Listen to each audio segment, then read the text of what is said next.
Hi guys, welcome back to our channel honours English. आज हम volt Whitman के द्वारा लिखी गई एक बुक से, जिस बुक का नाम है सॉन्ग ऑफ माई सेल्फ, उस बुक से उसकी पोइम फर्स्ट करने जा रहे हैं। यह जो पोइम फर्स्ट है वो 12th क्लास में भी है। इस बुक में टोटल 52 पोइम्स है। जो पोइट है उसने लगभग सभी पोइम्स में खुद के बारे में लिखा है। तो चलिए बिना टाइम वेस्ट किए पोइम को शुरू करते हैं। आई सेलिब्रेट माई सेल्फ, यानी कि मैं खुद को ही मनाता हूँ, मैं खुद को ही सेलिब्रेट करता हूँ, यानी कि मैं खुद के अंदर ही खुश हूँ। एंड सिंग माई सेल्फ, और खुद के अंदर ही मैं गुनगुनाता हूँ। मीन्स जो पोइट है वो अपने आप में बहुत ज़्यादा खुश है। And what I assume you shall assume, यानी कि और जो मेरी सोच है, जैसा मैं सोचता हूँ वैसा ही आप लोग सोचने लगोगे। For every atom belongings to me as good belongs to you. वो कहता है जिस कण से, जिस धूल मिट्टी से, जिस एटम से मैं बना हूँ उसी धूल मिट्टी से तुम बने हो। मतलब हमारा जो शरीर है या फिर हमारा जो दिमाग है वो एक जैसा ही है। आई लोफ, यानी कि जब मैं कभी कहीं पर भ्रमण करता हूँ। एंड इनवाइट माई सोल, तो मैं अपनी सोल को भी उसके अंदर इंक्लूड कर लेता हूँ। आई लीन एंड लोफ, यानी कि जब मैं वहाँ पर बिल्कुल आराम से शांत मन से टहल रहा होता हूँ।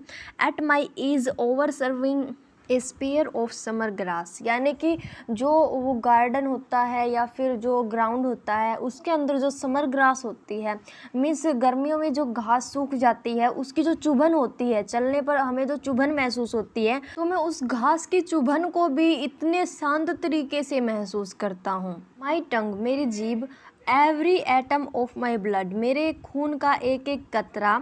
फॉर्म्ड फ्रॉम दिस सॉइल, इस मिट्टी से बना है। दिस एयर, इस हवा से बना है। मतलब मेरी जीभ, मेरे खून का एक एक कतरा, मेरे खून के एक एक बूंद इस मिट्टी और हवा से बना है। बोर्न हेयर ऑफ पेरेंट्स, यानी कि मैंने अपने माता पिता से जन्म लिया है। Born here from parents the same, और उन्होंने भी अपने माता पिता से ही जन्म लिया होगा। And their parents the same, और उनके जो माता पिता, यानी कि मेरे माता पिता के माता पिता भी वही होंगे। ये जो चक्कर है वो चलता रहता है, उनके माता पिता फिर उनके माता पिता। ऐसे कभी ना कभी तो एक ऐसा इंसान या फिर एक ऐसा एटम होगा जिससे पूरी पृथ्वी की रचना हुई होगी। मीन्स हम जो सारे लोग हैं वो एक दूसरे से किसी न किसी प्रकार से जुड़े हुए हैं। आई नाउ 37 ईयर्स ओल्ड, अब मैं 37 साल का हो गया हूँ। इन परफेक्ट हेल्थ बिगिन, और जो मेरी हेल्थ है वो बिल्कुल परफेक्ट हो गई है। मीन्स मैं बिल्कुल तंदुरुस्त हूँ। Hoping to cease not till death, और मैं ये आशा करता हूँ कि मैं अपनी डेथ तक कभी भी सीज नहीं होऊंगा, कभी भी मैं रुकूंगा नहीं। क्रीड्स एंड स्कूल्स इन एबियंस, यानी कि जो लोग हैं वो क्रीड्स का मतलब होता है धर्म, पंथ, मजहब। मीन्स लोग धर्म की बातों में ही उलझे रहते हैं, उनमें फंसे रहते हैं। रिटायरिंग बैक ए वाइल सुफिसिड, मतलब वो लोग जो हैं वो कभी कभी इन बातों से पीछे हटने की भी, रिटायर होने की भी कोशिश करते हैं।